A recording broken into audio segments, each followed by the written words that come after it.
Hello dear students, welcome back to വിജി വാലെ 2.0. നമ്മൾ +2 ഇക്കണോമിക്സിലെ മൈക്രോ സെക്ഷൻ്റെ വീഡിയോ ആയിട്ടാണ് വന്നിരിക്കുന്നത്. മൈക്രോ ഇക്കണോമിക്സിലെ ഓണം എക്സാമിന് സ്പെഷ്യലായിട്ട് നമുക്ക് 3 ചാപ്റ്റേഴ്സാണ് പഠിക്കാനുള്ളത്. ആ 3 ചാപ്റ്റേഴ്സിൽ എങ്ങനെ പഠിക്കാം, ഏതൊക്കെയാണ് ഇമ്പോർട്ടൻ്റ്, നിങ്ങൾ +1 കണ്ടതിനേക്കാൾ വളരെയധികം ഡിഫറെൻ്റ് ആയ രീതിയിലുള്ള ഒരു ഇക്കണോമിക്സ് സെക്ഷനാണ് +2. കുറേ കർവുകൾ കാണുന്നു, കുറേ പ്രോബ്ലംസ് കാണുന്നു, തിയറീസ് കാണുന്നു, മനസ്സിലാക്കുന്നുണ്ട്. എന്നാൽ അത് എങ്ങനെ നമ്മൾ അറ്റൻഡ് ചെയ്യണം, എക്സാമിന് ക്വസ്റ്റ്യൻ എങ്ങനെ വരുന്നുള്ള ഒരുപാട് സംശയങ്ങൾ ഉണ്ടായിരിക്കാം. അപ്പോൾ ഓരോ ചാപ്റ്റർ വൈസ് ആയിട്ട് എങ്ങനത്തെ ക്വസ്റ്റ്യൻ വരാം, എങ്ങനെ പഠിക്കാം എന്നുള്ളൊരു വീഡിയോ ആണിത്. മൈക്രോ സെക്ഷനിൽ തന്നെ നമുക്ക് 40 മാർക്കിൻ്റെ ക്വസ്റ്റ്യൻസോളം നമുക്ക് പ്രതീക്ഷിക്കാം. മേ ബി അപ്രോക്സിമേറ്റ് ആണ് 40 എന്ന് പറയുന്നത്. ഒന്നെങ്കിൽ 40 മാർക്കിന് കൂടാം, 40 മാർക്കിന് കുറയാം. അപ്പോൾ ഓണപരീക്ഷയുടെ പോർഷൻസിൽ മൈക്രോന്ന് 3rd ചാപ്റ്ററും 1, 2, 3, ദെൻ മാക്രോന്ന് 2 ചാപ്റ്ററും, അങ്ങനെ ടോട്ടലി 5 ചാപ്റ്റേഴ്സാണ് നമുക്ക് പഠിക്കാനുള്ളത്. അപ്പോൾ അതിൽ ഓരോന്നും എങ്ങനെയാണെന്ന് നോക്കാം. അതിന് മുന്നേ ആദ്യമായിട്ടാണ് നമ്മുടെ ചാനൽ കാണുന്നത് എങ്കിൽ ലൈക്ക് ചെയ്യാനും ഷെയർ ചെയ്യാനും നിങ്ങളുടെ ഫ്രണ്ട്സിനൊക്കെ ഒന്ന് അയച്ചു കൊടുത്ത് മാക്സിമം സപ്പോർട്ട് ചെയ്യാനും മറക്കരുത്. ഓക്കെ, മൈക്രോ ഇക്കണോമിക്സിൽ നമുക്ക് ഫസ്റ്റത്തെ 3 പാഠങ്ങളാണ് എക്സാമിനുള്ളത്. ഫസ്റ്റത്തെ പാഠം ഇൻട്രൊഡക്ഷൻ പാഠമാണ്, then consumer behaviour, production and cost. അങ്ങനെ 3 ചാപ്റ്റേഴ്സ്, ഫസ്റ്റ്, സെക്കൻഡ്, തേർഡ്. ഇതിൽ വെയിറ്റേജ് നമ്മൾ പറഞ്ഞിരുന്നു. ഫസ്റ്റ് ചാപ്റ്റർ വളരെ ചെറുതാണ് എങ്കിലും 6 മാർക്കോളം അതിന് നമ്മൾ എക്സ്പെക്ട് ചെയ്യണം. കൺസ്യൂമറിന്റെ ബിഹേവിയർ 12 മാർക്കോളം നമുക്കുണ്ട്. Production and cost 10 mark. അതായത് ഇത് ഫൈനൽ എക്സാമിന്റെ വെയിറ്റേജ് പ്രകാരമാണ് പറഞ്ഞത്. ഓണപരീക്ഷയ്ക്ക് ഇതിനേക്കാൾ കൂടാം കുറയാം. ഓക്കെ, ഇത് അപ്രോക്സിമേറ്റ് ആണ്. അതായത് ഇമ്പോർട്ടൻസ് അറിയാം, ഓരോ പാഠത്തിൽ നിന്നും എത്ര മാർക്കിന്റെ ചോദ്യങ്ങൾ നമുക്ക് എക്സ്പെക്ട് ചെയ്യാം. അതിനാണ് ഈ വെയിറ്റേജ് നമ്മളെ ഹെൽപ്പ് ചെയ്യുന്നത്. അപ്പോൾ നമ്മൾ മൈക്രോ എക്കണോമിക്സ് നോക്കി കഴിഞ്ഞിട്ടുണ്ടെങ്കിൽ നമുക്ക് 4 ടൈപ്പ് ഓഫ് സെക്ഷൻസ് ആണ് പഠിക്കാനായിട്ട് നിങ്ങൾ കാണുന്നുണ്ടാവുക. കർവുകളുണ്ട്, ഒരുപാട് കർവുകൾ നമുക്ക് പഠിക്കാനുണ്ട്. ഇപ്പോൾ ഈ 3 പാഠത്തിൽ തന്നെ അത്യാവശ്യം കർവുകളുണ്ട്. അപ്പോൾ കർവുകൾ മാത്രമായിട്ട് എക്സാമിന് ചോദിക്കുമോ എന്നുള്ള ഒരു സംശയം ഉണ്ടാവാം. പ്രോബ്ലംസ് ഉണ്ട്, എക്സ്പ്ലനേഷൻ ഉണ്ട്, ദെൻ തിയറി ക്വസ്റ്റ്യൻസ് ഉണ്ട്. അപ്പോൾ കർവുകൾ നിങ്ങൾ എങ്ങനെ പഠിക്കേണ്ടതെന്ന് വെച്ചാൽ, നിങ്ങൾക്ക് കുറേ കുട്ടികൾക്ക് സംശയമുള്ള കാര്യമാണ്, കംപ്ലീറ്റ് മെഷർ ചെയ്ത് വരയ്ക്കണോ. അപ്പോൾ പറയുകയാണെങ്കിൽ 1-2 പ്രോബ്ലംസ് തന്നിട്ടുള്ള ക്വസ്റ്റ്യൻസിലാണ് നമുക്ക് മെഷർ ചെയ്ത് വരയ്ക്കാനുള്ളത്. അല്ലാത്ത കർവുകളൊക്കെ ഫ്രീ ഹാൻഡ് ആയി നമ്മൾ പഠിക്കണത് പോലെ ചെയ്താൽ മതി. ഫോർ എക്സാമ്പിൾ, കൺസ്യൂമർ ഇക്വിലിബ്രിയത്തിന്റെ കർവ് വിത്ത് ഡയഗ്രാം എക്സ്പ്ലനേഷൻ കൊടുക്കാൻ പറഞ്ഞാൽ നമ്മളിതിപ്പോൾ മിസ് വരയ്ക്കുന്നത് പോലെ ആദ്യം ഒരു ഇൻഡിഫറൻസ് കർവ് വരയ്ക്കുക. പിന്നെ രണ്ടാമത്തെ പോലെ ഇതിപ്പോൾ ഞാൻ എന്താണ് ഇവിടെ ഇതാണ് കൺസ്യൂമർ ഇക്വിലിബ്രിയം എന്ന് പറയുന്നതിൻ്റെ കർവ്. ഇത് IC1, IC2, IC3. പക്ഷെ ഇവിടെ ഞാൻ എന്തെങ്കിലും മെഷർമെന്റ് എടുത്തോ? ഇല്ല. ജസ്റ്റ് ഒരു X ആക്സിസും അതുപോലെ തന്നെ ഒരു Y ആക്സിസും നമ്മൾ വരച്ചു കഴിഞ്ഞിട്ട് ജസ്റ്റ് എന്ത് ചെയ്തു, ഫ്രീ ഹാൻഡ് ആയിട്ട് വരച്ചു. ഇത്ര മാത്രം പഠിച്ചാൽ മതി കർവിൽ. അതായത് ഫ്രീ ഹാൻഡ് ആയി വരയ്ക്കാം. പ്രോബ്ലം തരുമ്പോൾ ആ പ്രോബ്ലം നമുക്ക് എങ്ങനെ വരികയെന്ന് വെച്ചാൽ, ഇപ്പോൾ ബഡ്ജറ്റ് ലൈൻ്റെ പ്രോബ്ലം ആണ് എങ്കിൽ നമുക്ക് P1ഉം P2ഉം അതുപോലെ തന്നെ M ഒക്കെ തന്നിട്ട് നമ്മളോട് ബഡ്ജറ്റ് ലൈൻ വരയ്ക്കാൻ പറയുമ്പോൾ നമ്മൾ ഇതേപോലെ മെഷർ ചെയ്യണം. അതായത് 0, 1, 2 അങ്ങനെ മെഷർ ചെയ്തിട്ട് വേണം വരയ്ക്കാൻ. എക്സ്പ്ലനേഷൻ എന്ന് പറയുന്നത് ആ കർവ് ഇപ്പോൾ എങ്ങനെയാണ് എക്സ്പ്ലനേഷൻ പഠിക്കാന്ന് വെച്ചാൽ, ഇപ്പോൾ കൺസ്യൂമർ ഇക്വിലിബ്രിയം ഇങ്ങനെയാണ്, ഇതിപ്പോൾ എങ്ങനെയാണ് വന്നതെന്ന് നിങ്ങൾക്ക് അറിയണം. എങ്ങനെയത് വന്നേ, ഇൻഡിഫറൻസ് കർവും ബഡ്ജറ്റ് ലൈനും ടാൻജന്റ് ചെയ്യുമ്പോഴാണ് വന്നത്. ഇതൊക്കെ എക്സ്പ്ലെയിൻ ചെയ്ത് കൊടുക്കണം. നമുക്കിപ്പോൾ ഒരു കർവ് തന്നു കഴിഞ്ഞാൽ അതിൻ്റെ താഴെ നമ്മൾ എക്സ്പ്ലനേഷൻ കൊടുക്കില്ലേ, ഇതാണ്, ഇതിൽ 3 ഇൻഡിഫറൻസ് കർവ് ഉണ്ട്, ബഡ്ജറ്റ് ലൈൻ ഉണ്ട്, ബഡ്ജറ്റ് ലൈൻ A ആണ്, B ആണ്, അങ്ങനത്തെ എക്സ്പ്ലനേഷൻ ആണ് പഠിക്കാൻ പറഞ്ഞത്. ദെൻ തിയറി ക്വസ്റ്റ്യൻസ് എന്ന് പറയുമ്പോൾ നമുക്ക് ഫോർ എക്സാമ്പിൾ കൺസ്യൂമർ ഗുഡ്സ് ഏതാണ്, ഗിഫൻ ഗുഡ്സ് ഏതാണ്, ഇന്റർമീഡിയറ്റ് ഗുഡ്സ് എന്ന് വെച്ചാൽ എന്താണ്, അങ്ങനത്തെ ക്വസ്റ്റ്യൻസിനാണ് നമ്മൾ തിയറി ക്വസ്റ്റ്യൻസ് എന്ന് വിളിക്കാം. പിന്നെ ഡിറ്റർമിനൻസ് ഓഫ് ഡിമാൻഡിൻ്റെ ഫാക്ടേഴ്സ് എഫക്റ്റിംഗ് ഏതാണ്. അപ്പോൾ അതൊക്കെ എന്താണ്, കംപ്ലീറ്റ് തിയറി വായിച്ച് പഠിച്ചാൽ മതി. അപ്പോൾ 4 സെക്ഷനോളം ക്വസ്റ്റ്യൻസ് നമുക്ക് ഇതിൽ നിന്ന് എക്സ്പെക്ട് ചെയ്യാം. ഓക്കെ, നമ്മുടെ മൈക്രോ സെക്ഷനത്തെ കാര്യം മാത്രമാണ് കേട്ടോ പറയുന്നത്, മാക്രോ അല്ല. ഇനി നമുക്ക് ഓരോ ചാപ്റ്റർ വൈസ് നോക്കുകയാണെങ്കിൽ, ഫസ്റ്റ് ചാപ്റ്റർ നമ്മുടെ ഇൻട്രൊഡക്ഷൻ പാഠമാണ്. അവിടെ നമുക്ക് കർവ് എന്ന് പറഞ്ഞൊരു പ്രോബ്ലം വരയ്ക്കാനുള്ളത് നമ്മുടെ PPC കർവ് മാത്രമാണ്. ഇതാണ് നമ്മുടെ PPC കർവ് എന്ന് പറയുന്നത്. ഈ PPC കർവ് വരയ്ക്കാൻ പഠിക്കുക. ഉള്ളിലൊരു പോയിന്റ്, പുറത്തൊരു പോയിന്റ്, കർവ് മുതലൊരു പോയിന്റ് തന്നാൽ എന്താണെന്നുള്ളത് പഠിക്കുക. എന്താണ്, ഉള്ളിലൊരു പോയിന്റ് തന്നിട്ടുണ്ട് എങ്കിൽ that is inefficient use of റിസോഴ്സസും, പുറത്തൊരു പോയിന്റ് തന്നെങ്കിൽ അത് ഗ്രോത്ത് ഓഫ് റിസോഴ്സസും. ഈ PPC കർവിന്റെ മേലാണ് പോയിന്റ് എങ്കിൽ നമ്മൾ അതിനെ വിളിക്കുന്നത് എഫക്റ്റീവ് യൂട്ടിലൈസേഷൻ ഓഫ് റിസോഴ്സസ് എന്നൊക്കെയാണ്. അപ്പോൾ PPC കർവ് ജസ്റ്റ് വരയ്ക്കാൻ പഠിക്കുക. പിന്നെ അതിൻ്റെ പ്രോപ്പർട്ടീസ് എന്ന് പറയുമ്പോൾ എന്താണ്, കേവ് ടു ദ ഒറിജിൻ ആണ് എന്നും അങ്ങനെയുള്ള പോയിന്റുകളൊക്കെ നിങ്ങൾ അതിൽ പഠിക്കാം.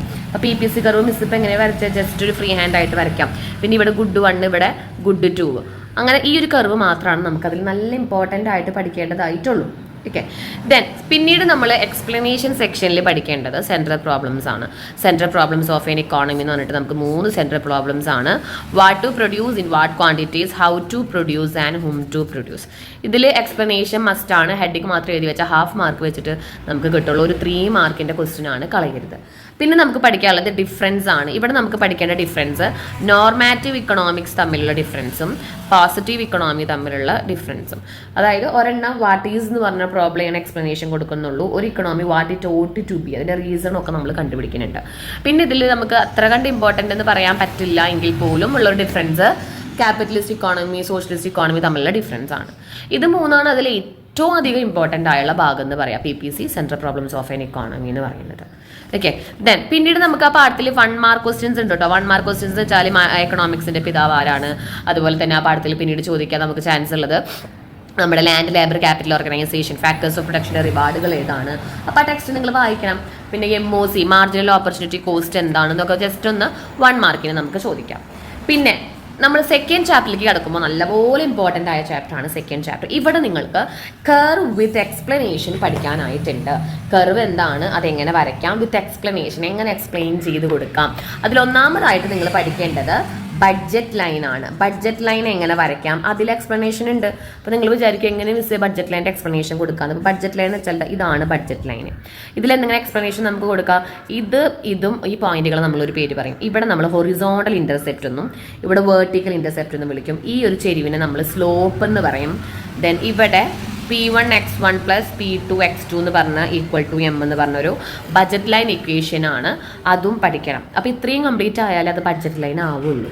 പിന്നെ ഇത് പഠിച്ചു കഴിഞ്ഞാലേ നമുക്ക് അതിൻ്റെ ഷിഫ്റ്റ് കിട്ടുള്ളൂ. ഷിഫ്റ്റ് എന്ന് പറഞ്ഞാൽ ഇപ്പോൾ ഇൻകം കൂടി എന്താ സംഭവിക്കുന്നത്, ബഡ്ജറ്റ് ലൈൻ ഇങ്ങോട്ട് ഷിഫ്റ്റ് ആയി. കണ്ടോ, ഇങ്ങനെ കിട്ടണമെങ്കിൽ നമ്മൾ എന്ത് ചെയ്യണം, കർവ് വിത്ത് എക്സ്പ്ലനേഷൻ.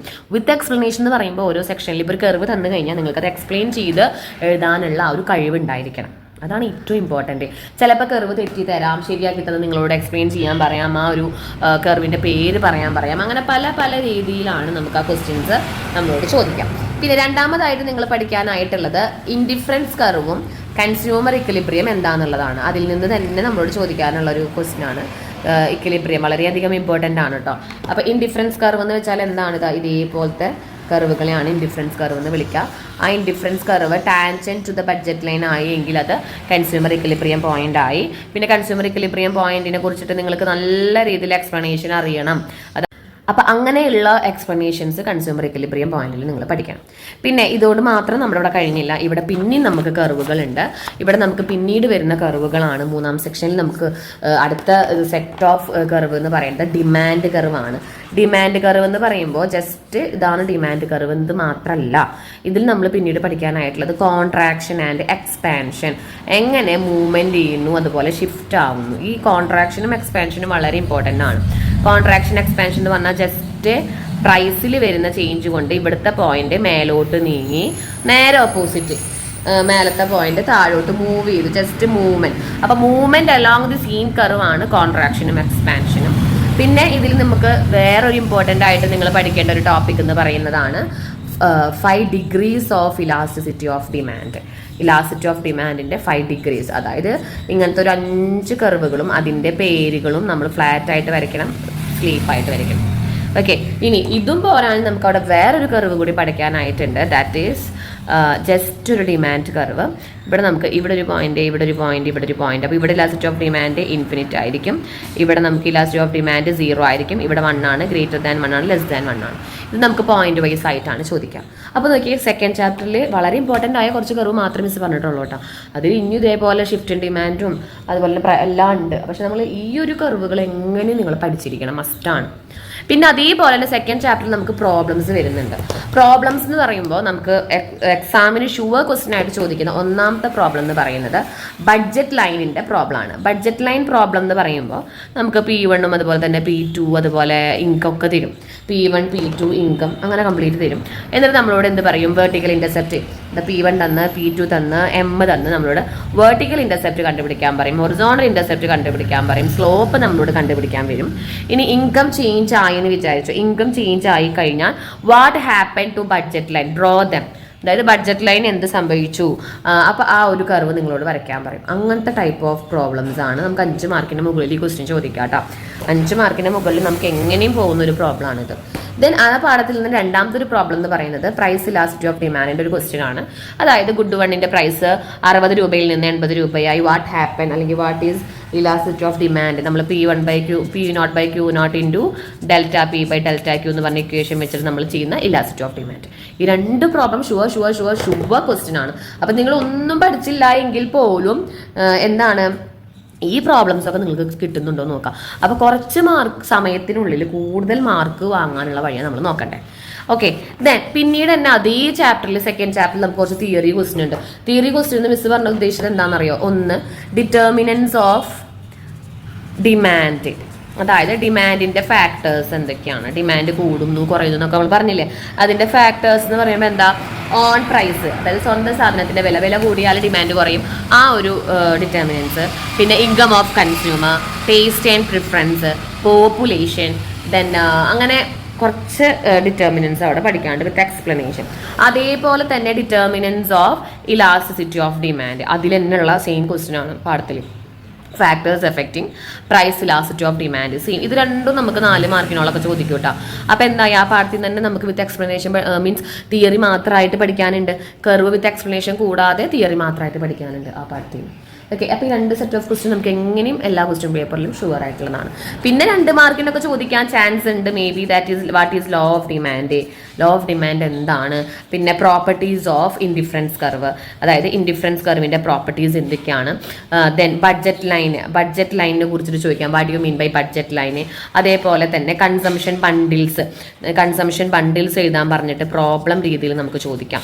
അപ്പോൾ ഇത്രയും തിയറി ക്വസ്റ്റ്യൻസ് നമുക്ക് അവിടെ എടുക്കുന്നുണ്ട്. അപ്പോൾ 2ാം പാഠത്തിൽ തന്നെ പല ഭാഗങ്ങളായി നിങ്ങൾക്ക് പഠിക്കാം. ഓക്കെ, ഇനി നെക്സ്റ്റ് ചാപ്റ്റർ എന്ന് പറഞ്ഞാൽ നമ്മുടെ 3rd ചാപ്റ്റർ ആണ്. ഇവിടെയും മിസ് പറഞ്ഞതുപോലെ സെറ്റ് ഓഫ് ക്വസ്റ്റ്യൻസ് ആയിട്ട് നമുക്ക് വരുന്നുണ്ട്. കർവ് വിത്ത് എക്സ്പ്ലനേഷൻ. ഇവിടെ 2 കർവ് വിത്ത് എക്സ്പ്ലനേഷൻ ആണ് വരയ്ക്കാനുള്ളത്. ദാറ്റ് ഈസ് ഒന്നാമത്തെ മിസ് ആദ്യം വരച്ച് കാണിച്ചു തരാം.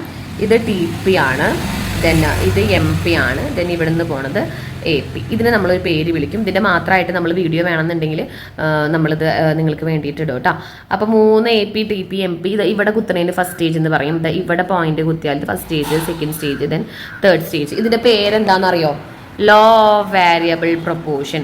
വളരെ ഇമ്പോർട്ടൻ്റ് ആണ്. 8 മാർക്ക് വരെ നമുക്ക് ചോദിക്കാവുന്നതാണ്. Law of variable proportion, production function, diminishing value of production, പല ചോദ്യങ്ങളാണ് ഇതിന് വരിക.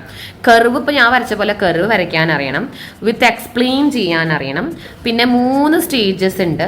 ആ 3 stage increasing return to scale, decreasing return to scale, then negative return to scale. ആ 3 സ്റ്റേജിനെ കുറിച്ച് വിത്ത് എക്സ്പ്ലെയിൻ ചെയ്യാൻ അറിയണം. അപ്പോൾ ഇത് മാത്രമല്ല, ഇത് ഷോർട്ട് റൺ പ്രൊഡക്ഷൻ ഫംഗ്ഷൻ ആണ്. ഇതിനോടൊപ്പം നമ്മൾ പഠിക്കേണ്ട വേറൊരു സംഭവമാണ് ലോങ് റൺ പ്രൊഡക്ഷൻ ഫംഗ്ഷനായ റിട്ടേൺസ് ടു ഫാക്ടർ. കണ്ടോ, IRS, CRS, DRS. ഓക്കെ, ഇതിൻ്റെയൊക്കെ സെപ്പറേറ്റ് എക്സ്പ്ലനേഷൻ വേണം നിങ്ങൾക്ക് കമൻറ്റ് ബോക്സിൽ ഒന്ന് അറിയിക്കാം കേട്ടോ. ഇതാണ് return to scale, long run production function ആണ് റിട്ടേൺ ടു സ്കെയിൽ. ഇവിടെ 3 സ്റ്റേജസ് ഉണ്ട്. ഓക്കെ, പിന്നെ ഇത് കൂടാതെ ഇതിൽ വേറൊരു കർവുകൾ നിങ്ങൾ പഠിക്കാനുള്ളത് ഒരുപാട് കോസ്റ്റ് കർവുകളുണ്ട്. Different types of cost is the നമ്മൾ അറിയണ ഒരുപാട് കർവുകൾ. കോസ്റ്റ് ടൈപ്പ് ഓഫ് കോസ്റ്റുകൾ എന്ന് വെച്ചാൽ ഇത് TFC, അതായത് TFC കർവാണ്. ദെൻ ഇവിടുന്ന് നമ്മൾ S ഷേപ്പിൽ, ഇവിടുന്ന് S ഷേപ്പിൽ, ഇത് TC, ഇത് TVC കർവാണ്. ദെൻ ഇത് AFC കർവാണ്. അതുപോലെ തന്നെ ഇത് SMC കർവാണ്. ദെൻ AVC കർവാണ്. SAC കർവും കൂടി ഉണ്ട് ഇങ്ങനെ. അപ്പോൾ നോക്കി എന്തോരം ഡിഫറെൻറ്റ് ടൈപ്സ് ഓഫ് കർവ്. ഈ കർവുകളുടെ പേരും അതുപോലെ തന്നെ എന്താണ് ഇവരുടെ ഷേപ്പ്, ഇതിപ്പോൾ ഈ വരച്ചതുപോലെ ഈ വരയ്ക്കാനും നിങ്ങൾക്ക് കിട്ടണം. ഓക്കെ, പിന്നെ ഈ പാഠത്തിൽ അധികം കർവുകളില്ല, ഒരു ഐസോകോണ്ട് മാത്രമേ ഉള്ളൂ. ജസ്റ്റ് നമ്മൾ സാധാരണ പറഞ്ഞ പോലെ ഇൻഡിഫറൻസ് കർവ് പോലത്തെ ഉള്ളൊരു ഐസോകോണ്ട് മാത്രമേ ഉള്ളൂ. അപ്പോൾ കർവുകളും എക്സ്പ്ലനേഷനും അവിടെ കഴിയും. ഇനി പ്രോബ്ലം, ഇവിടെ ഒരേ ഒരു പ്രോബ്ലമാണ് നിങ്ങൾ പഠിക്കേണ്ടതായിട്ടുള്ളൂ. ദാറ്റ് ഈസ് 8 മാർക്കിൻ്റെ കോസ്റ്റ് പ്രോബ്ലം എന്നാണ് നമ്മൾ പറയുക. ഈ പ്രോബ്ലം നമ്മൾ സെപ്പറേറ്റ് ആയിട്ട് വീഡിയോ ഇടും കേട്ടോ. Cost problem it's sure question, 100% of sure question ആണ്. കാരണം നമുക്ക് വേണമെങ്കിൽ ഫൈനൽ എക്സാമിന് കുട്ടികളെ ജയിപ്പിക്കുന്ന ക്വസ്റ്റ്യൻ നമുക്ക് വേണമെങ്കിൽ പറയാം. AFC എങ്ങനെ കണ്ടുപിടിക്കാം, TFC, TC, SAC, SMC, AVC, AC, അങ്ങനെ AVC, അങ്ങനെ ഒരു AFC, AFC, SMC, SAC, TC, TFC. Okay, ഇങ്ങനെ തുടങ്ങിയ ഒരു 7-8 തരം കർവുകളും നമുക്ക് കോസ്റ്റ് പ്രോബ്ലത്തിൽ ചോദിക്കാം. അപ്പം മൂന്നാം പാർട്ടിൽ എന്തുണ്ട്, ഇതേപോലെ പ്രോബ്ലം ക്വസ്റ്റ്യൻ ഉണ്ട്, അതേപോലെ തന്നെ കർവ് ക്വസ്റ്റ്യൻ ഉണ്ട്. വിത്ത് തിയറി ക്വസ്റ്റ്യൻ എന്ന് പറയുമ്പോൾ നമുക്കവിടെ അത്ര കണ്ട് വലിയ തിയറി ക്വസ്റ്റ്യൻസിലേക്ക് വരെ പോകാൻ അവിടെ ചാൻസ് ഇല്ല. അവിടെ ഒരു കോബ് ഡോഗ്ലസ് പ്രൊഡക്ഷൻ ഫംഗ്ഷൻ എന്താണെന്ന് മാത്രം നമ്മളൊന്നിങ്ങനെ അറിഞ്ഞാൽ മതി. കോബ് ഡോഗ്ലസ് പ്രൊഡക്ഷൻ ഫംഗ്ഷൻ നമുക്ക് ഈ പറഞ്ഞതുപോലെ എന്താ പറയുക, ഒരു 4 മാർക്കിനെങ്ങാനും ചോദിച്ചാലായി, അത്ര തന്നെ നമുക്ക് പറയാൻ പറ്റുള്ളൂ. അപ്പോൾ ഈ പാർട്ടിൽ ഏറ്റവും കൂടുതൽ പഠിക്കേണ്ടത് വിത്ത് എക്സ്പ്ലെയിൻ ചെയ്തിട്ടുള്ള കർവുകളാണ്. എക്സ്പ്ലനേഷൻ കർവുകളും അതേപോലെ തന്നെ നമ്മുടെ കോസ്റ്റ് കർവുകളെ കുറിച്ചിട്ടാണ് നമ്മൾ പഠിക്കേണ്ടത്. അപ്പോൾ തന്നെ നിങ്ങൾക്ക് മനസ്സിലായല്ലോ, 3 പാഠത്തിലും ഇത്രയും സെക്ഷൻ വൈസ് ആയിട്ട് പഠിക്കണം.